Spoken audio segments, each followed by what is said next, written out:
World schooling. You're going to hear this word mentioned in the course from time to time, and it's because our family, at least in the past, considered ourselves to be world schoolers. So if you haven't heard of this word before, what exactly is a world schooler? Well, it's simply just families who are traveling the world. They can be from any country, and as they travel, they're doing home education. So some of the world schoolers that we know are doing gap years. They just have 1 year off of their jobs, and the families are moving quickly around the world or around a continent.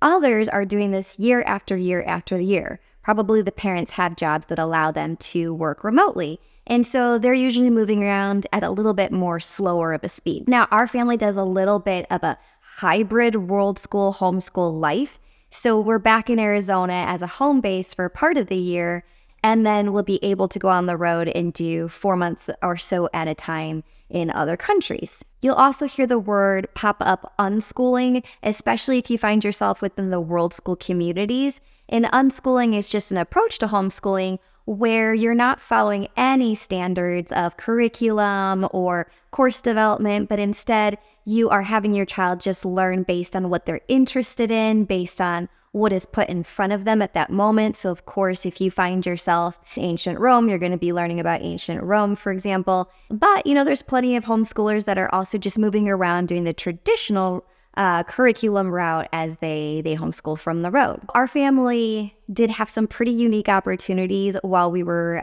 traveling around. We were able to pick olives when we stayed in an olive farm in Tuscany. That was actually really fun. We were in Bali once when there was like a pig slaughter and roast, and that was not one of my favorite opportunities. We actually did not go to see the slaughter, but we heard it because we were just a house away. It was absolutely horrible. But the families were super sweet. They had us over for the food afterwards, the celebration, and we were able to learn salsa dancing as a family as the kids got older and they were teens. So we love Colombia. We went to Colombia specifically to learn how to salsa dance. Your kids also end up getting these experiences that they would not have if they were living traditional lives back at home.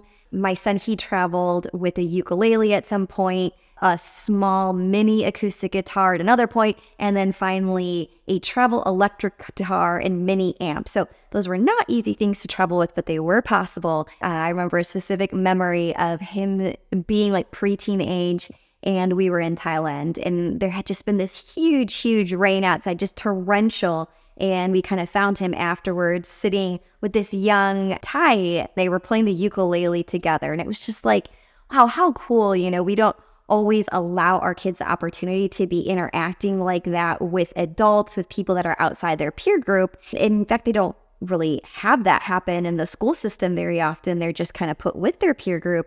But again, once you put them in a homeschool, it's like they have to be interacting with the world because there's just not a lot of peers. And then you compound that when you're out in the world, where now your unit's even smaller, and any opportunity to be interacting with humans is a positive. And so you get to stretch and grow beyond ways you would even imagine possible.